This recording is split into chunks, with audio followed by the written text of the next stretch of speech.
Have you analyzed your spending history in the past 6 months? If not, I invite you to watch this video. My name is JJ. I'm a retired CPA. My channel is about personal finance, retirement, and food. I have to say, I haven't analyzed my spending, my family spending for quite some time.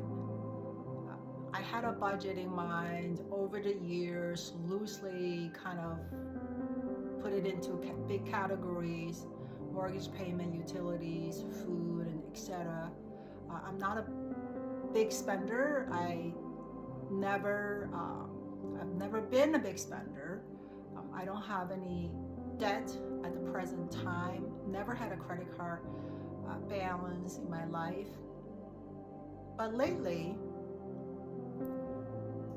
in the past 4 years, the inflationary pressure has beginning to take a toll on me as well. I've noticed that my bank balance is dwindling down very quickly. What prompted me to do this analysis was that I was Venmoing someone for something and I got denied. So you don't have enough balance to Venmo this person for I think it was $100. And I said, wait, what's going on? I went to my my bank's app and see the balance. My checking account balance was down to $15. I said, wait, holy crap, let me just transfer money to restore that situation. I was down to $15 on my checking account, so I had to move money from savings, but that was like, holy crap, what's going on? So I went into an exercise process I want to share with you. It is useful to do it ideally once a month, but none of us do, maybe once a quarter. So I went ahead, downloaded the history in the past 6 or 7 months. That is when my life started to change. I consolidated all my spendings into one particular account. My ex-husband left me at the beginning of 2024, and I became a semi-retired person, a single person, in the summer of 2024. So I started downloading all the histories from July of 24 through the present. I don't use a credit card to purchase anything. I use a debit card. I just don't want to have a chance to have a credit card balance that I can't pay it off. I don't really need to improve my credit scores anymore. I'm not planning on getting a big loan from anybody anytime soon. So it was a simple download to me. I don't use any other Apple Pay app or other PayPal, but whatever the payment system you do, you want to download it into transaction level detail, which is what I did. Mine was simple. It was simply a bank download. But if you use other apps, and I hope they enable you to download transaction into some sort of Excel friendly format, all you really need is the date and the merchant's name, like where you spend your money and what is the amount of money you spend, and balance. You don't really need too many columns. I ended up just having 3 columns on my Excel spreadsheet. The first column is the date, the second column is a description of the merchant, the third one is the dollar amount. Then I inserted a column between the description and the dollar amount. I call it a category. And Excel or Google books, you can sort your data.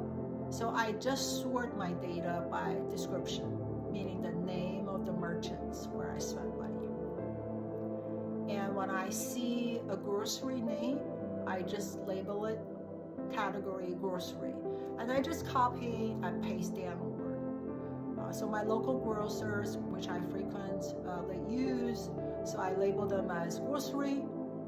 So I have a few categories. So just make sure you have a manageable few categories, because if you have 20, it'll be hard to do analysis. So I have grocery, my utilities, home, anything I buy for home. I pay personal insurance, so there's insurance and personal health care. Pet care, anything I spend, anytime I spend for pets. A few other categories, all my cell phone bills, my cable bills.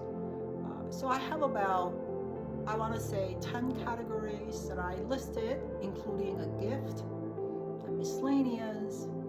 I do have an Amazon category because I don't have transaction level detail on my Amazon purchases, unfortunately. And I also have a Venmo category, so if someone else buys something for me because they have Amazon Prime, I pay them via Venmo. So I have a Venmo category which has no details. So these are hard. These are hard to know where I spend money on. And once I categorized to the best of my ability, I excluded anything that is kind of non-recurring.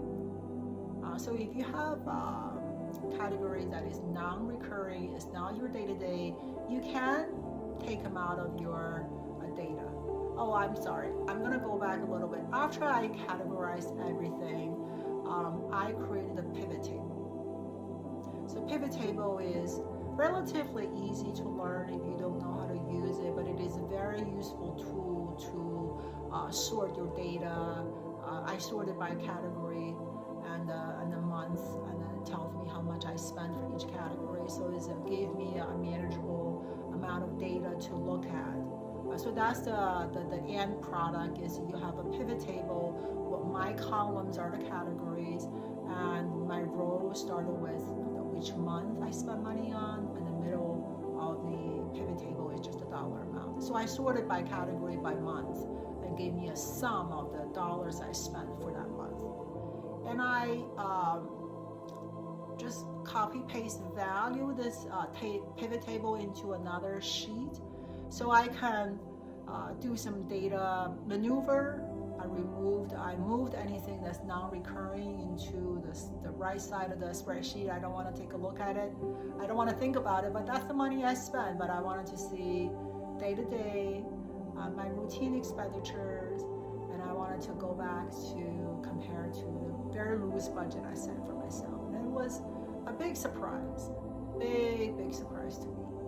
I'm bleeding out money faster than I have some income because I work part-time, but I'm not eligible for Social Security. I don't planning on claiming on Social Security until I'm at least 67. So it was a big surprise. I mean, the grocery bills was a big surprise to me. It's gone up 50% from a few years ago, definitely. So that is the process. That's a little bit of an eye-opening to me. I recommend you do it if you haven't done it for a while. But whatever the methodology you use, I don't really think you need to purchase an app to do it for you. There are a lot of apps to help you budget and track your money. But if you're an app person, that's fine. I just used a simple Excel spreadsheet. I don't have too many sources of transaction histories, and simple pivot table. I categorized all my transactions and gave me a result, and the result was very surprising to me. So I decided to shop for new car insurance to lower my premium, which I did today. It did lower my auto insurance premium, and I finally decided to let go of my cable bills. You're right, I'm so old that it's like, wait, why are you paying a cable? Nobody is paying your cable bill. I use Comcast. It's just been years. It's a bad habit. And my internet cost per month from Comcast definitely is higher. So that's my next decision, is to let go of all my cables and find an alternative streaming around so I can still watch some news and my PBS WHYY station. And I don't watch too many other TVs, but Netflix or Hulu, whatever it may be. But that's the next step to lower my cost. Grocery, I'm not sure what I can do. It is expensive, but these are the things that you have to see where the money goes, and then decide what you can do. Another big part is healthcare. I do have to purchase health insurance from the marketplace. I did that in the summer of 2024 with a local health insurance company. I didn't look for alternative in the last enrollment, which is the end of 2024. And let me tell you, with the same insurance company that I purchased individual coverage from, the premium didn't go up as much. But I tell you, all my copays went up 50%. My primary care office visit copay is $90. I can't afford to see a primary care doctor. I have to pay $90. I may as well just go to an urgent care, pay out of pocket. My urgent care copay was $100 in 2024 when I first signed up. And when I got the new card this year, it went up to $150 copay. So I might as well just do a self-pay in certain urgent cares when I do get sick. So the only thing I would use my primary care doctor's office for is an annual checkup. And hopefully I don't get sick, and that's why I work out as many times as possible. I try to eat healthy. I can't afford to get sick, and I consider myself financially secure. This is where we are, America. So this is what I did today, a story I want to share with you to manage your personal finance. Number one is to know where your money goes.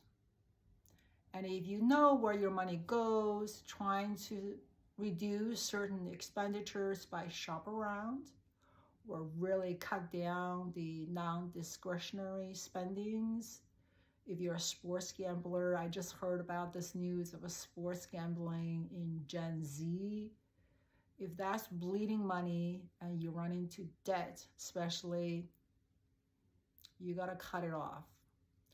I don't have too many bad habits that would ruin my finances, and I'm also a very boring person.